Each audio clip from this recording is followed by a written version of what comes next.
अस्सलाम वालेकुम एवरीबॉडी। आज हम पढ़ेंगे मैट्रिक्स मल्टीप्लिकेशन और उसके बाद हम पढ़ेंगे अरे, उसके बाद फंक्शन, डोमेन, रेंज, फंक्शन की टाइप्स और into function, onto function और bijective function, one to one function.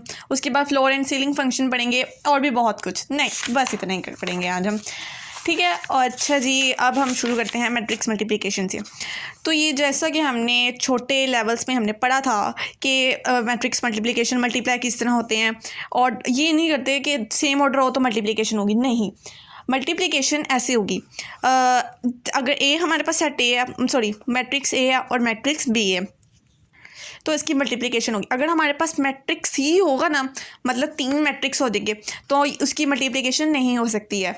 अब ए मैट्रिक्स है हमारे पास और बी मैट्रिक्स है, तो जो इसका फर्स्ट कॉलम है ना और इसकी फर्स्ट रो, इसके साथ मल्टीप्लाई, पहले हम ये देखते हैं कि मल्टीप्लाई क्या हो भी सकता है कि नहीं हो सकता। हमने उसमें देखना होता है, इसका पहले ऑर्डर लिखेंगे, 3/3 है, इसका भी ऑर्डर लिख दिया 3/3 है, ठीक है। तो इसमें जो इसकी कॉलम है ना और जो इसका रो है, अगर इसका ऑर्डर सेम हुआ ना, कॉलम और रो जो है वो बिल्कुल सेम हुई ना, तो इसको मल्टीप्लिकेशन पॉसिबल है, अदरवाइज नॉट पॉसिबल, ठीक है। तो इसकी यहाँ पे पॉसिबल आ रही है, तो फिर हम इसको सॉल्व कर लेंगे, ठीक है। और सॉल्व कैसे करेंगे, फर्स्ट कॉलम होगा इसका और फर्स्ट रो होगी। अभी मैं करके भी दिखाती हूँ, ठीक है।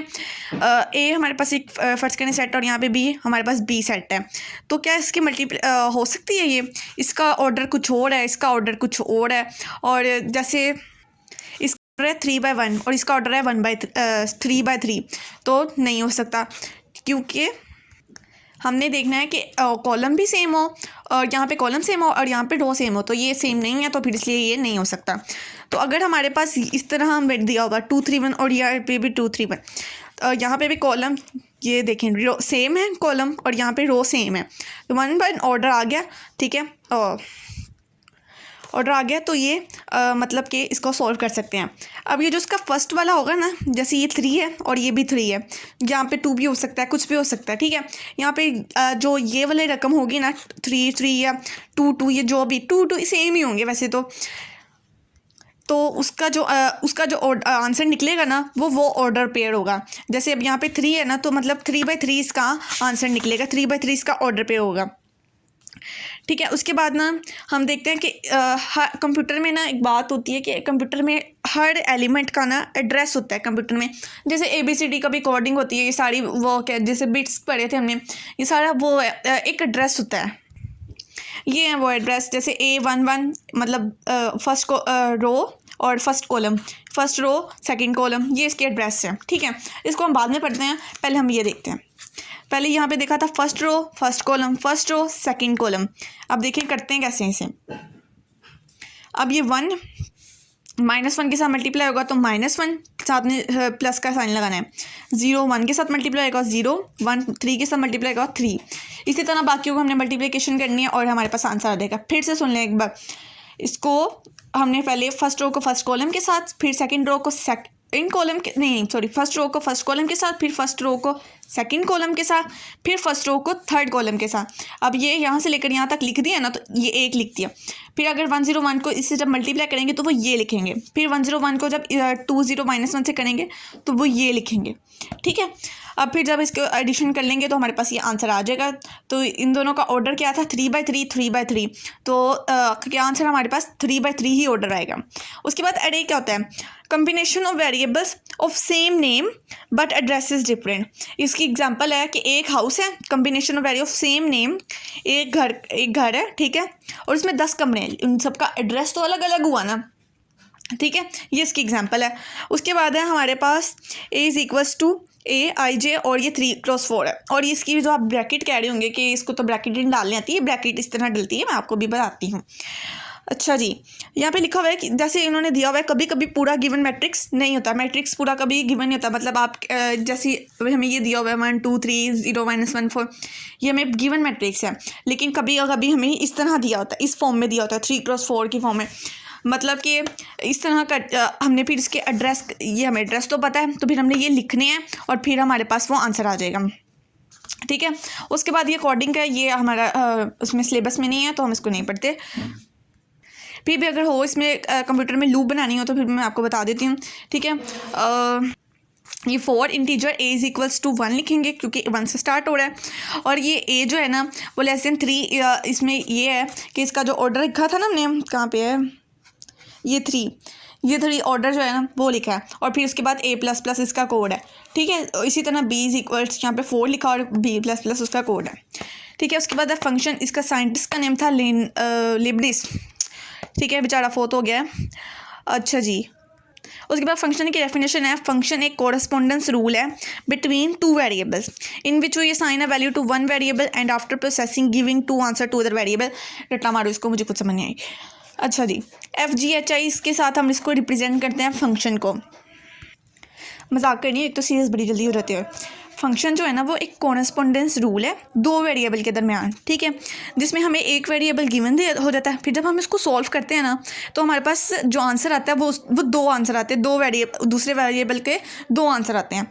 क्या है? फंक्शन एक कोरस्पोंडेंस रूल है 2 वेरिएबल के दरमियान, जिसमें हमें एक वेरिएबल दिया जाता है और दूसरा वेरिएबल के लिए हमें 2 आंसर, हम जब सॉल्व करते हैं तो हमें 2 आंसर मिल जाते हैं, ठीक है। अच्छा, डोमेन क्या है? डोमेन है is a set that represent the first element in an order पे। मैं एग्जांपल से समझाती हूँ।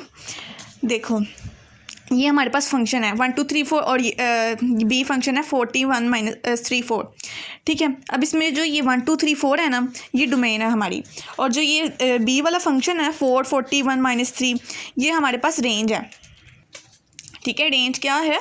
Range is a set that represent the second element in an order पे, ठीक है।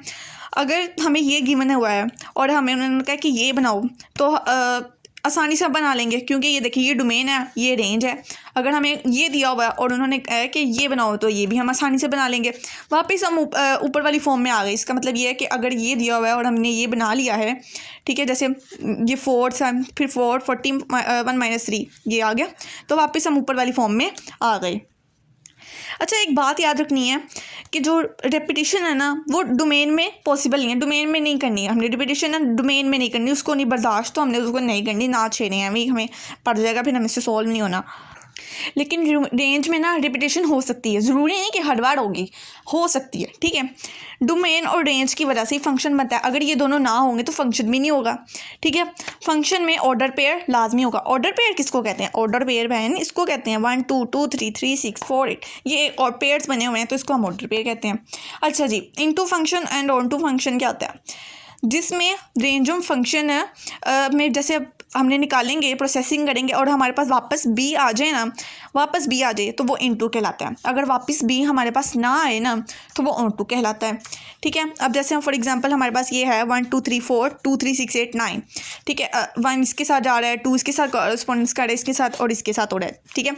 1 2 का ऑर्डर पेयर बन गया, 2 3 का बन गया, 3 6 का बन गया, 4 8 का बन गया।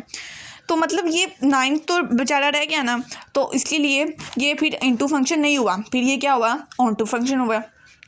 अब 1 to 1 का मतलब क्या है? एक, ठीक है, सिंगल, किसी सिंगल बच्चे को पढ़ाना, इसमें एग्जांपल बन दी है। कोई भी सिंगल, अब ये 1 है ना, ये देखें, ये 1 2 3 है और ये ABC है, तो 1 A के साथ जा रहा है, ठीक है, मिल रहा है, और 2 फिर से A के साथ मिल रहा है, और 3 C के साथ। मैंने क्या कहा था? डोमेन में तो नहीं होनी रिपीटिशन, और यहाँ पर है कि रेंज के एलिमेंट्स भी रिपीट नहीं होने, यहाँ पर है कि रेंज के एलिमेंट्स भी रिपीट नहीं होने, तो ये क्रॉस हो जाएगा। और यहाँ पे देखिए 1 2 3 ABC, यार सीधा सीधा पेड़ बनाओ, क्यों इतने खप गा रहे हो? सीधा उसके पास चला गया, मैं नहीं, मैंने भी, मुझे भी ये चाहिए, ऐसा थोड़ी करना है। सीधा सीधा जो मिल रहा है वो लो, शुक्र करो, ठीक है। उसके बाद है बाइजेक्टिव फंक्शन। इसमें है कि बोथ यानी ऑन टू और इनटू फंक्शन दोनों होगा, ठीक है, उसको हम कहेंगे बाइजेक्टिव फंक्शन। अब इसकी एग्जांपल वो ही टेबल आ गया 1 2 3 4 2 3 6 8 9, ये मैंने सॉल्व नहीं किया यहाँ पे, चलो यहाँ पे किया हुआ है। तो ये है 1 2 3 4, ये जो इसके साथ मिला हुआ है ना, ये सारा किसकी फंक्शन है? ये ऑन टू भी है और इनटू भी है, क्योंकि इसमें बी आ भी रहा है और नहीं भी आ रहा है। मतलब जितना आ रहा है उतना तो वो शुक्र करें ना, बाकी नहीं आ रहा तो वो अल्लाह मालिक है। बस जितना आ रहा है, जितना नहीं आ रहा, ये फिर ऑन टू और इनटू दोनों हो गया, इसको बाइजेक्टिव फंक्शन भी कहते हैं। और उसके बाद सबसे मज़े का टॉपिक आ गया floor and ceiling function. Floor function क्या है? जो the greatest integer that is less than और इक्वल टू एक्स, इसकी रिप्रेजेंटेशन, जैसे मैंने आपको पहले शुरू में कहा कि मुझे ब्रैकेट, आप लोग कह रहे होंगे इसको ब्रैकेट नहीं बनाने आती, तो ये उल्टा एल, ठीक है, सॉरी सेम, ये इसका होता है ये एल और इसका होता है उल्टा एल, ठीक है। इसको मैं बताती हूँ। फ्लोर यानी ज़मीन, तो इसके नीचे की तरफ मुंह होना चाहिए, और सीलिंग यानी छत, तो इसका ऊपर की तरफ मुंह होना चाहिए, ठीक है।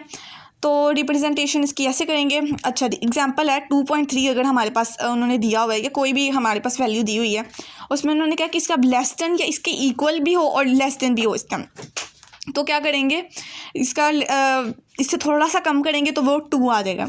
अब इसका 2 इससे थोड़ा सा कम क्या करें, वो 2 ही रहेगा। अब 0.5 है, इसका थोड़ा सा कम करें तो 0, ठीक है। अब इसका द ग्रेट इसका उल्टा कर देंगे, ठीक है। अब ये 2.3 है, इसके थोड़ा सा बड़ा करना है तो 3 आ जाएगा, इसका 2 का 2 ही रहेगा, 0.5 है तो 1 होगा। अब आगे चलें, नहीं बस करते हैं, अब मैं भी बस हो गई हूँ और मैंने आगे कुछ लिखा भी नहीं हुआ, बस ठीक है ओके। अगर आपको वीडियो अच्छी लगी है तो कमेंट, लाइक, शेयर, सब्सक्राइब, और भी मैं कुछ भूल गई तो कर देना भाई।